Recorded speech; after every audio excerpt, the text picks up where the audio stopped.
na tong intro. Habang hindi ko pa siya pinapak sa maleta, i-ano na natin.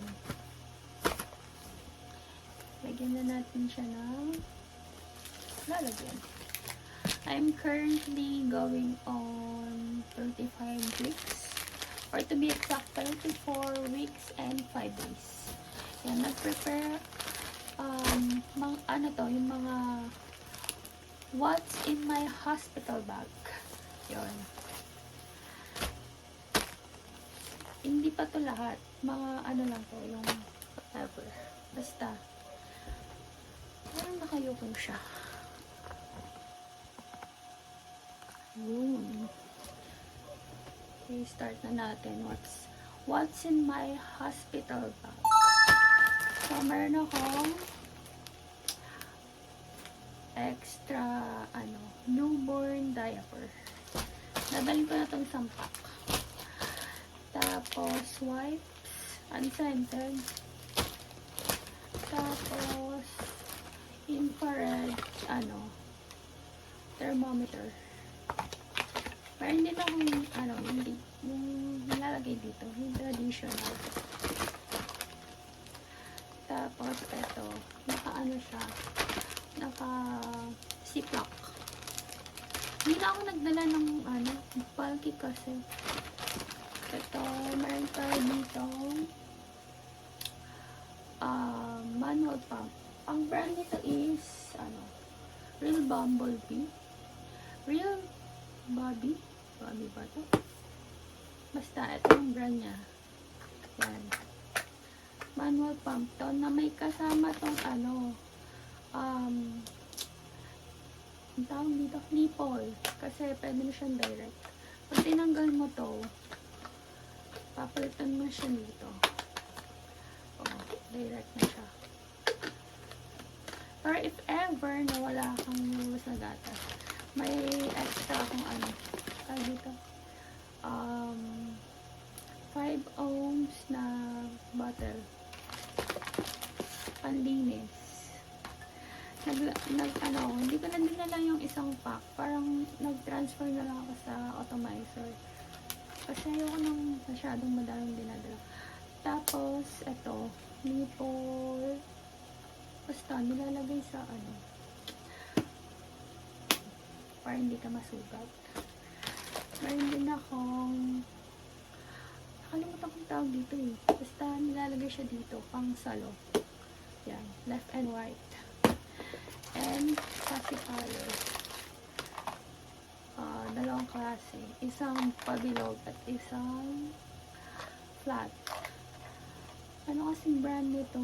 Sa isang ito na bilog. Nakalimutan ko. Basta. Tapos, eto, meron din akong isa pang ziplock dito. Ang laman niya is tawag ito, mat, diaper changing mat. Basta, eto. Ganyan siya. Hindi ko na dinala yung malaki. Kasi, gusto ko yung as much as possible. Yung lightweight lang. Ito yung, sinasabi ko pang isang thermometer na maliit. Yan. Ito siya. Balik dalawa yung dinala ko. In case na kailangan kasi laging minamonitor yung temperature ng baby. Newborn. And then ito pinasok din. Ito pa. Suklay. Yan. Nabili ko to sa Shopee. Lahat halos Shopee. Ito, Tamis. If ever na, alam ko kasi bawal na yung Ashete Manzanilla eh. Tsaka Alcamporado. Ito, sa Tiny Buds. Tsaka yung aftershot ng Tiny Buds. Ito, dadalhin ko tong Stella Starter Kit na may lotion, cleansing water, and cleansing gel. Tapos may cream siya para sa rashes. Sa diaper rashes. Dadalhin ko sana to, kaso yung setupin na lang. Ayoko na masyadong madaming sabon na dadalhin. And then, hindi ko na rin to dadalhin, pero papakita ko lang. Yung baby music na ano, yung owl. Basta lagi ko itong nakikita sa TikTok eh. Hindi ko na ito dadalhin. Pwede mo lang gamitin yung phone mo. Ayoko kasi ng as much as possible. Ayoko nang madaming dinadala. Papakita ko na lang yung next na ano. So, may nakalimutan tayo. Itong nasal aspirator is a must. So, mag-voice over na lang ako kasi pansin ko medyo mahangin. Mahangin kasi yung electric fan. Maingay. So, ayan, binuksan ko na yung what's in my hospital bag. Yan yung outfit ko na papuntang hospital na pinrepare ko.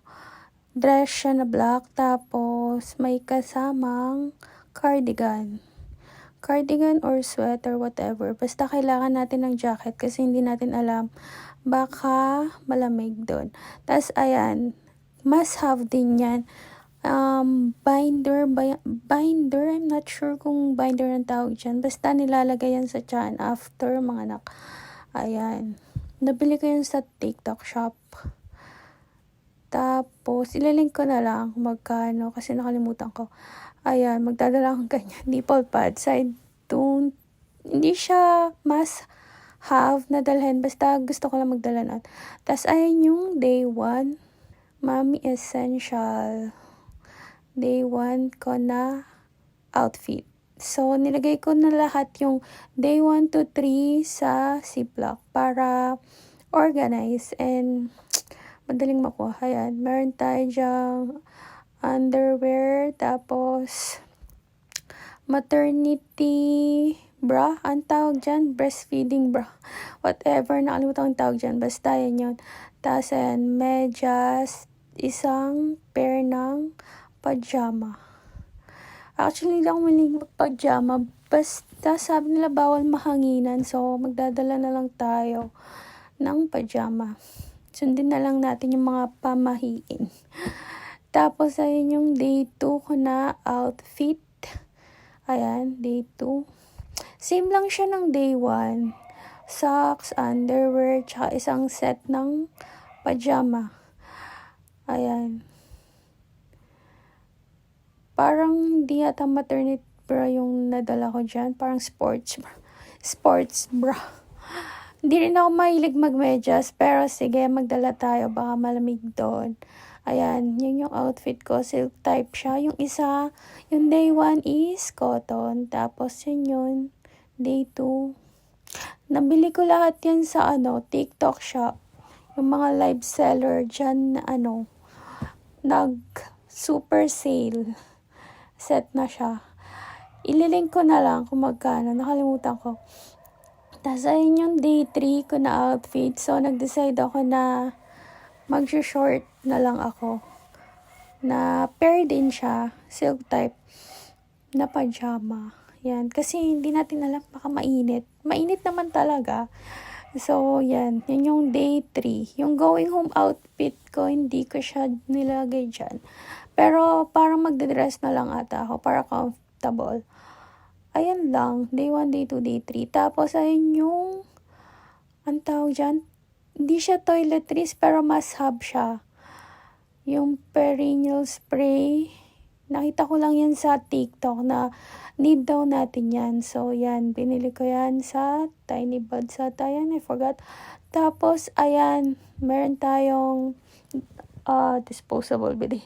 A portable bidet. Tapos, sanitary napkin. Meron din akong adult diaper na Charmy and Cares ba yun?